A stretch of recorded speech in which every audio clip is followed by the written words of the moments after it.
to be honest with you, the people who lived before us, the generation before us, they were more lucky than ourselves. The reason why they were lucky is because for them to sin was more difficult than for us to sin.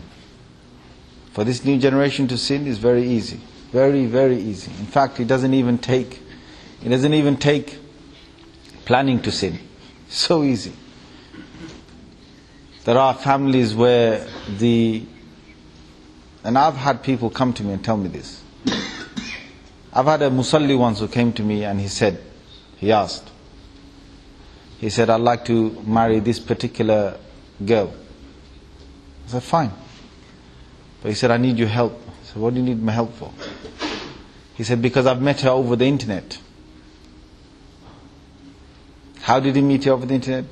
Some kind of chat room. I said, okay, so where's this all going? He said, well, she's from a very religious background. She wears niqab. She doesn't come out of the house normally. And her father wouldn't know anything about this. Her family wouldn't know anything about this. That she's on she's actually on the internet and doing this. And through this, I have basically made contact with her. And it's going to be very difficult for me now to go and to propose and so on. It's going to be very difficult for me.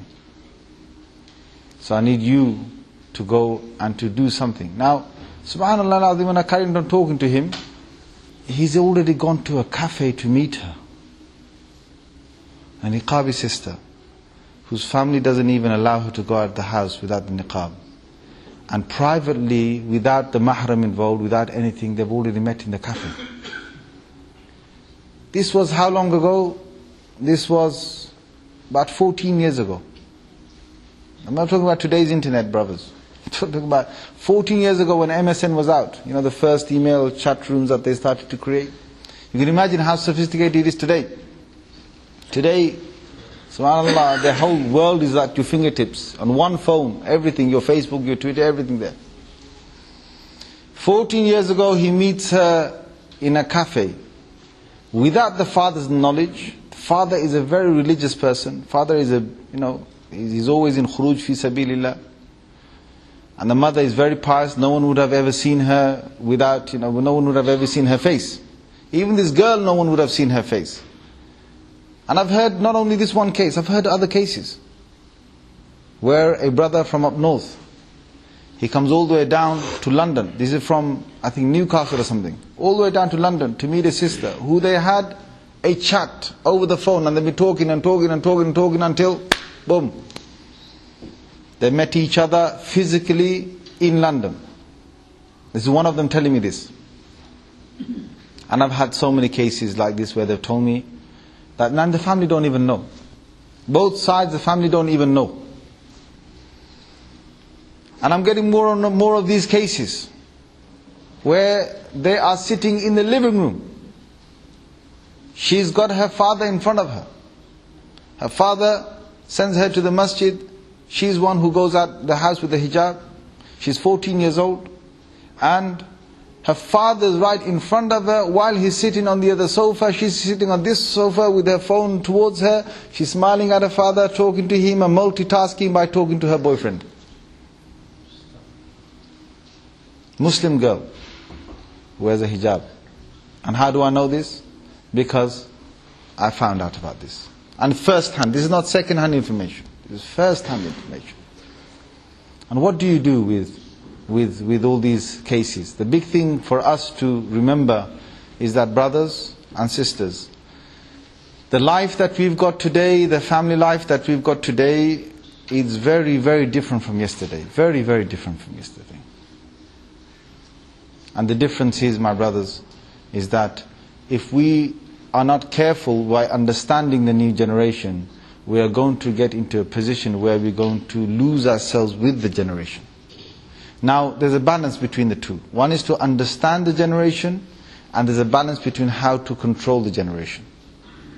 Now, controlling and being able to be in charge, brothers, there's a price to pay. And mothers who are listening to this, there's a price to pay. If you don't understand them, if you don't understand the new generation, there's a price to pay. There's a price you're going to pay. And if you don't know how exactly and exactly where to balance in terms of controlling them, there's a price you're going to pay. Either you're going to be too lenient with them, or you're going to get too tough with them. There's a price to pay on both sides. Those parents who are too lenient with their children, or they're more on the lenient side than the strict side, they pay a price. And those parents who get too strict, they pay a price as well. Because these are not sons of Punjab. These are not sons and daughters of Sylhet. These are not sons of Karachi. These are sons of London. My friend, these are sons of Edinburgh. These are sons of Nottingham. These are sons of Leicester. These are sons of Birmingham. These are sons of Manchester. These are a different breed. And the first big mistake is what? The first big mistake is not to actually communicate with them or understand them. And the second big mistake is to get it wrong when you control them. And I'll tell you one mistake before this. I'm going to come to this again. I'm going to revisit this again.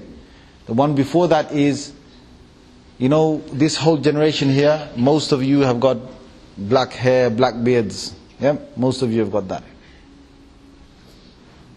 You are a different breed from your parents. And your parents, they're a different breed from your grandparents. And your grandparents, they're a different breed from your great-grandparents. Every generation that comes, you have to accept it that they're going to be different. Now, why am I saying this? I remember there was a person who came and he complained to my sheikh about family life. And he was complaining about his son. And my sheikh said, just accept it. The age you lived in, the era you lived in, that era has gone. Accept it, it's gone. This era that he's living in, it's a new era. You have to accept that mentally. Where most parents get it wrong is where? Is that they base everything on their age, on their era. Now come on, if I lived on farmlands and I grew up and suddenly I got a visa and I came to this country and I worked very hard through toiling through all these different factories and I made my money. And then after that I basically got enough to do what I wanted to, and I went back home and I built whatever I had to do, build at home. If I did that, that's a different generation that I would. These kids, they've gone through a whole schooling system that I'd probably never even seen, never even knew of. These kids have gone through a whole schooling system that I never even went through. I don't even understand this. They're not in this toil, hardship of factory work and all that. They never even went through that. They're going to work in different places, different shops. They're going to have university and fees and things that I've never even dreamt of. If I was from the old generation. So my sheikh said, look, you've got to accept it's a different era. Now that era that we had before, there was a lot more arranged marriages. And there's a lot more, and a few forced marriages even. A lot more arranged marriages and a few forced marriages. Even today you've got arranged marriage, which is fine. But remember, brothers and remember, sisters, that with arranged marriages, there's a balance. You better get it right. The balance is that, okay, fine, you're trying to arrange them, but you're trying to find the best compatibility between two people. Don't arrange it and then push them forward, shove them forward and say, inshallah. Say yes, you'll be alright. Go on, just say yes, you'll be alright. Oh, tu kya samajhti hai? What do you understand? What do you know? Now, it's true. Their understanding is limited. Fine. Your experience is much greater, but there's a balance. Don't break it. I think, alhamdulillah, I'm hearing now that those arranged marriages that are kind of partially forced marriages are coming to an end. They're coming to an end. And inshallah, bi'idhnillah, they will come to an end. If it's arranged marriages where in the end both of them are really happy, alhamdulillah, go forward. No one said nothing wrong with that. But if they really don't know each other, especially when you don't even know them, you know what I find really funny is that within many of these arranged marriages, the to-be groom's father and to-be bride's father, they know each other. They really like each other. They're friends and they're pals. And he says, oh, meri beti, tumhara beta, kitna acha hoga. My daughter, your son, how wonderful it will be. These two are pals. They get on with each other. If there was an arranged marriage between these two fathers, alhamdulillah, we'll be fine. But listen guys, you two are not getting married.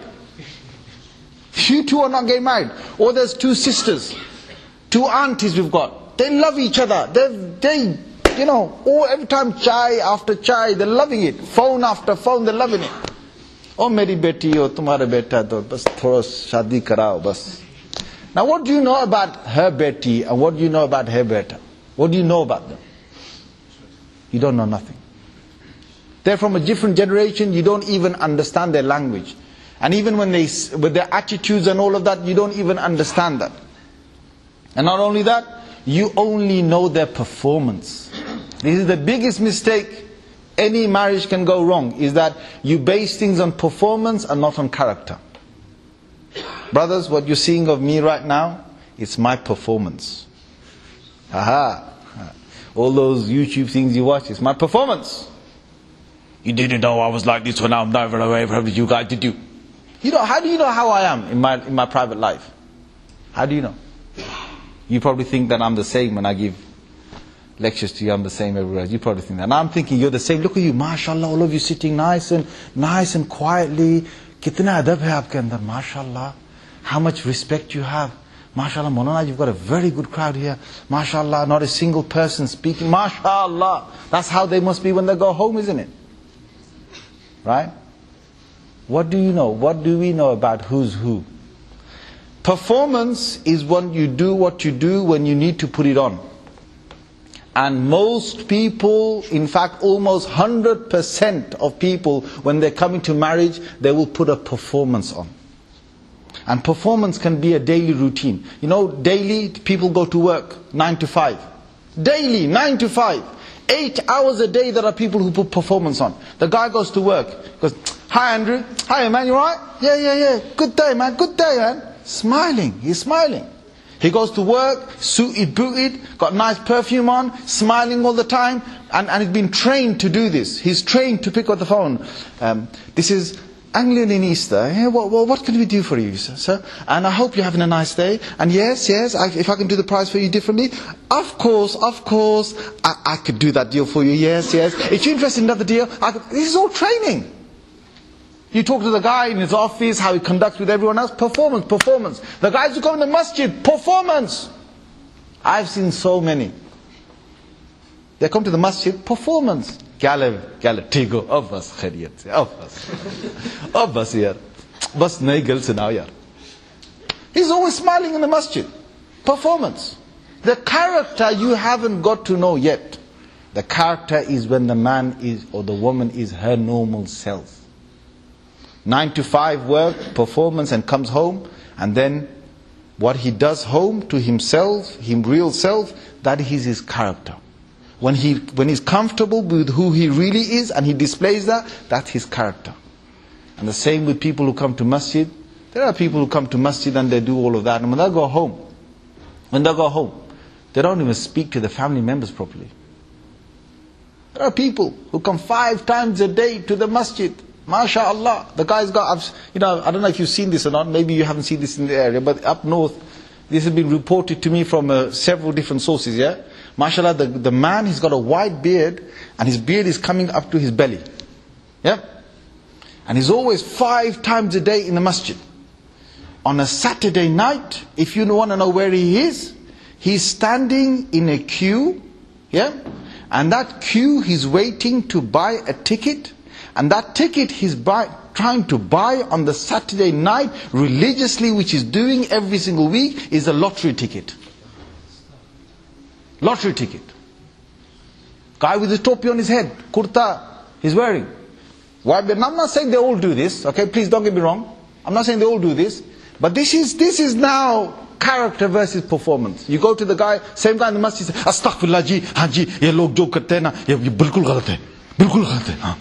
Kaise karte hai? He'll give you a lecture on it. The guy will give you a lecture on it. And he himself, he goes and does this. Character and performance. Don't mix the two. That's why when Sayyidina Umar radiallahu anhu, when he was asked about a certain person. Sayyidina Umar radiallahu anhu, he said, do you know the person that you're going to do business with? He said, I know him well. He said, do you know him? He said, I know him. He said, how do you know him? He said, I just know him. He said, no, you don't know him. Have you had good transactions with him, mu'amalat with him, transactions where you traded with him? He said, no. He said, have you lived as neighbors with him? He said, no. Have you traveled with him? He said, no. He said, then you do not know him. These three things reveal character.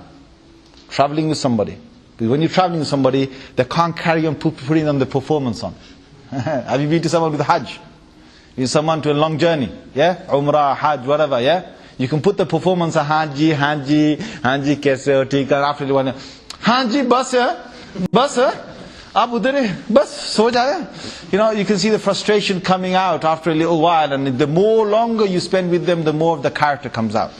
If you are neighbors, someone's neighbor, and if you know them as neighbors, not as societal people. See, masjid is a societal place.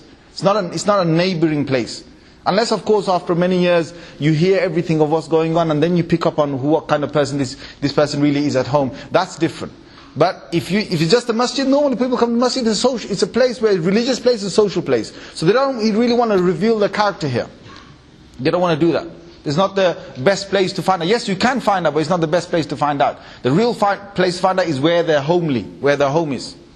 Okay, and either trading with someone, you know, when you've traded with someone on a long-term basis, and you've done so money, trading, having promises, whether they keep the promise, whether they don't keep the promise, all these things add up to what? Add up to you knowing what their actual character is. So why I'm saying this, brothers and sisters who are listening, is that when our parents got married, one thing that perhaps might have happened is they might have gone through some of this, where they probably never knew each other. When I'm going through marriage, when a recent marriage has happened, maybe it hasn't worked out, whatever it was with knowing the person. But what's the next thing to do? Is that remember that love is something that you cannot teach in a classroom. Love is something you can't teach in a classroom. Love is something which you have to experience.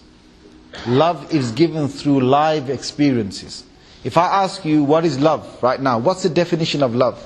You're going to say, well, you just like them. What does that mean? On Facebook, everyone likes each other. On Facebook, you've got about 71 likes, 101 likes here, that many likes here. Likes doesn't mean anything. Likes is something that they might have their interest in that thing. They kind of like it, but love is something different. Love is not liking. And love is something that comes from the heart. Love is not something which you do with the mind. Most of these people who are getting together without knowing each other, and getting together in a life that is really serious, they're probably basing it on their minds, not on their hearts. And whatever has happened, my brothers and my sisters, to have a family who loves each other, you have to give them love in the first place. They have to experience love.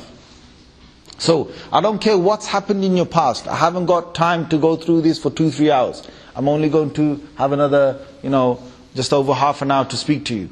But what I want to say to you, brothers and sisters, is whatever has happened to our past, from today's talk here, you're going to put the past behind. And what you're going to do is, you're going to try and give and show and demonstrate love. If you demonstrate love, you get love back. And some people, they go into, a lot of people do this. They have different characters for different places. Different characters for different places. So for work, they have one character. For home, they have another character. And it switches with family members. It switches with friends. Have you seen some guys like this? They pick up the phone and go, hello? Hello? Yeah? Who's it? So he says, it's so-so. Oh, yeah, how are you? Yeah. You're right, yeah. Now you see that switch?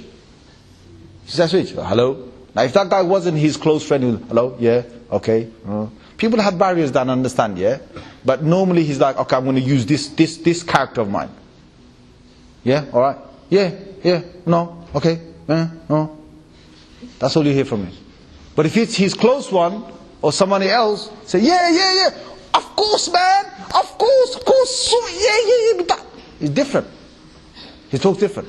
When he's talking to his own family member, each family member, they differ sometimes. With one generation talks one way, with another generation talks another way. Now what's important to understand here is, why is he doing this? If he's doing it to keep the peace, that's fine. But if he's doing it because he doesn't have love, he only gives it where he's got his own matlab, where he's got his own need. You know, there's this new generation growing up. I'm not saying the whole generation like this, but the environment and the things that we've got and we've had, especially this generation right now in front of us. I'm not talking about just the young kids here. I'm talking about the 20-year-olds and the 30-year-olds. We've lived a very selfish community, in a very selfish life. And selfishness creates selfishness. Every technology that you've got breeds selfishness.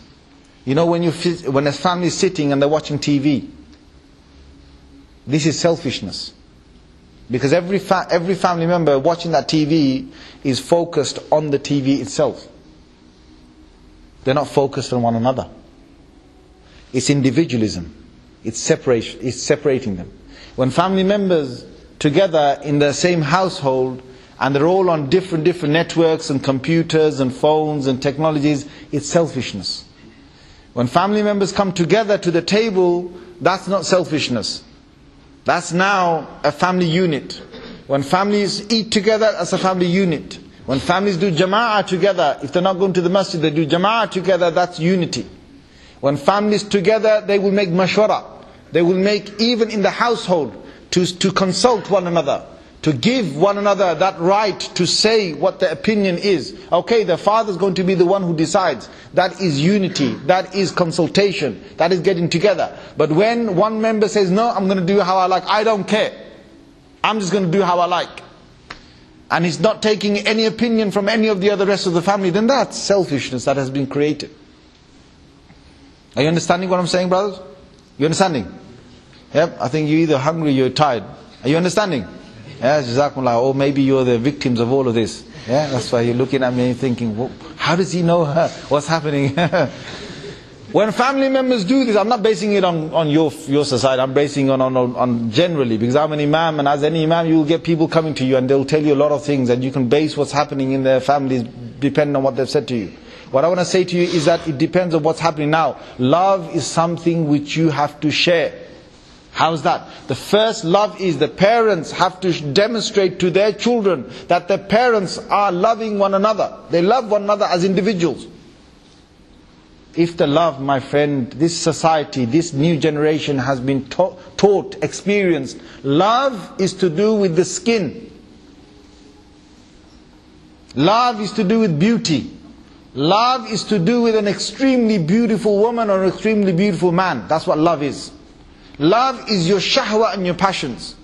If that is love, the moment the skin is old or not the same young skin, the moment the beauty has gone, that's when that love is going to diminish as well.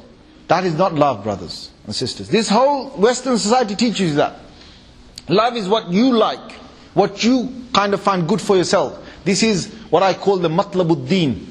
Now some people I call them matlabuddin.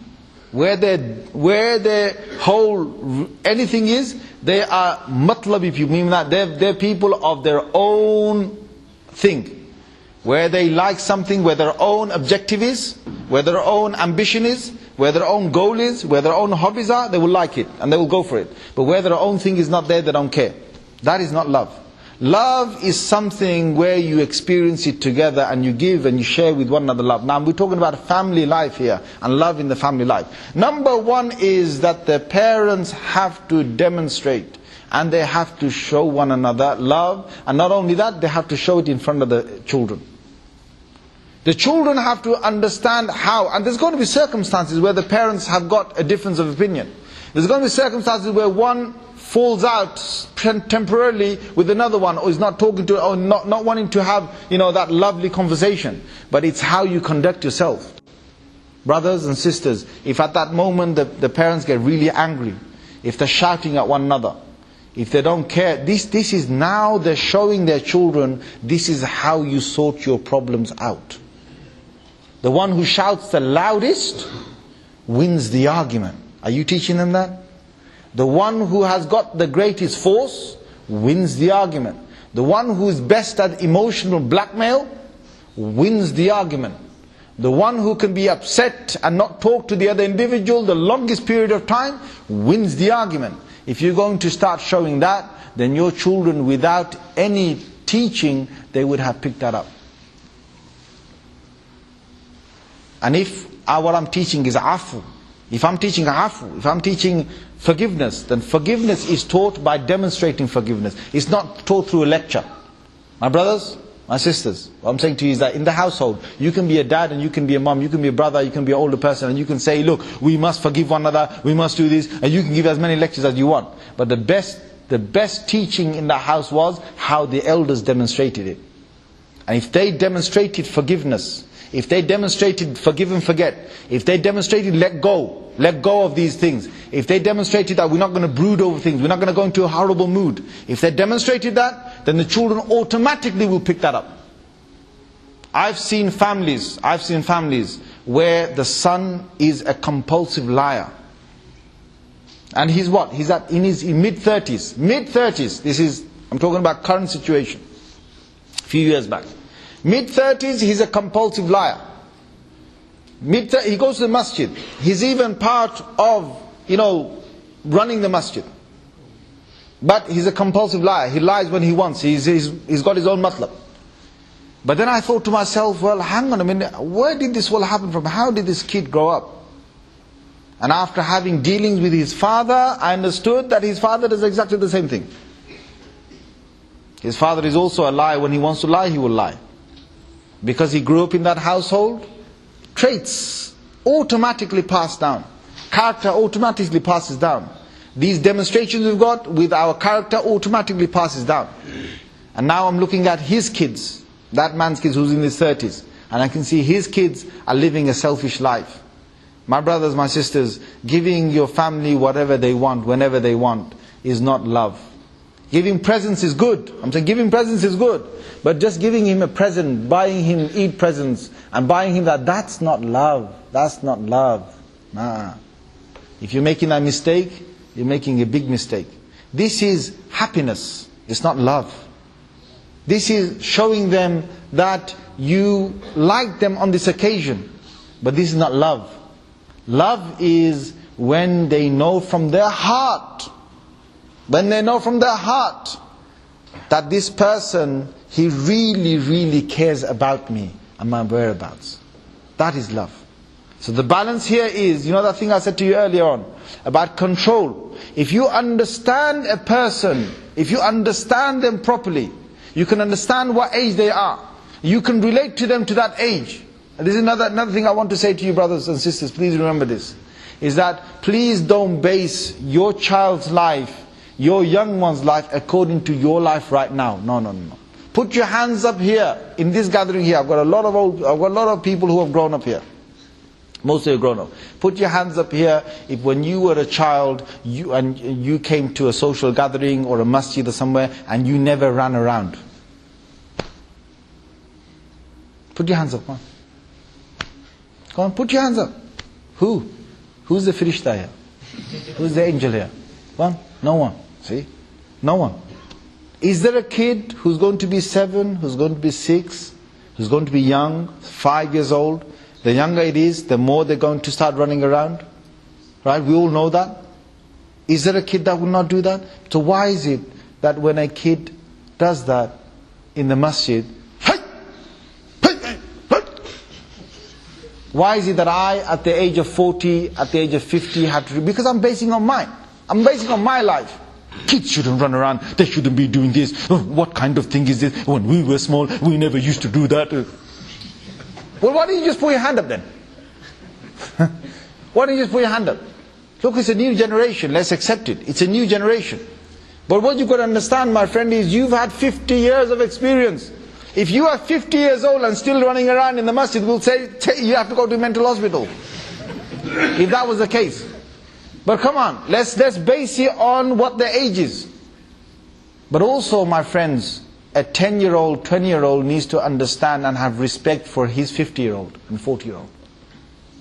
You have to do both ways. I'm not saying one way here. Because these people, our elders, they have got experience which you haven't got, and you will not get even if you read every book in the world. The experience that our elders have got, the 50-year-old and the 40-year-old, the experience they've got, you can't buy that. You can't buy that. You can only sit at their feet and learn from them. So there's got to be a balance. But in the communication, the understanding is number one. You have to understand them. There are parents who don't understand the children. There are children who don't understand their parents.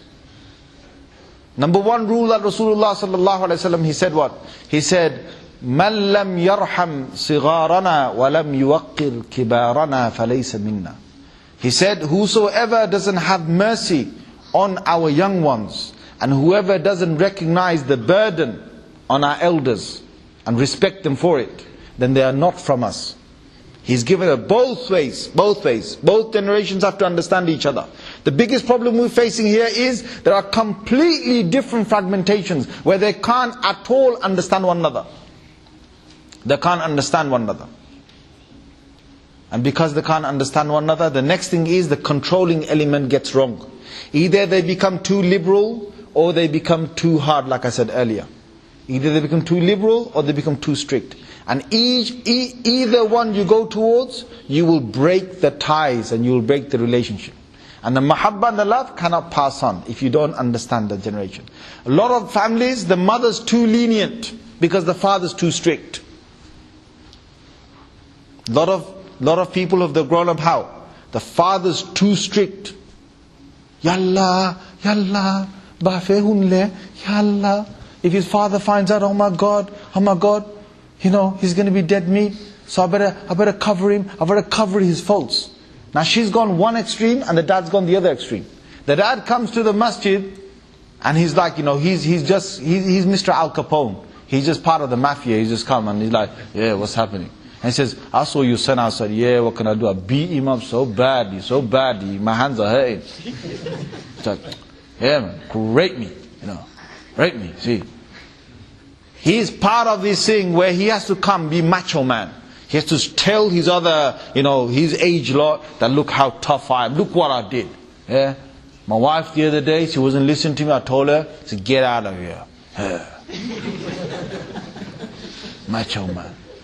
He wants to show that he is macho man through this. And his wife's gone to the other extreme. She wants to hide every fault her kid is doing at home. And she's bending every rule and at the same time making the curries even nicer. So he doesn't ever question anything.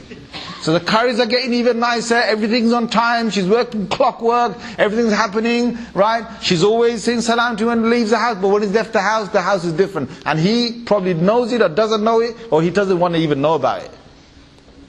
And she, behind his back, she's doing all this. I know families where the father comes 5 times to the masjid.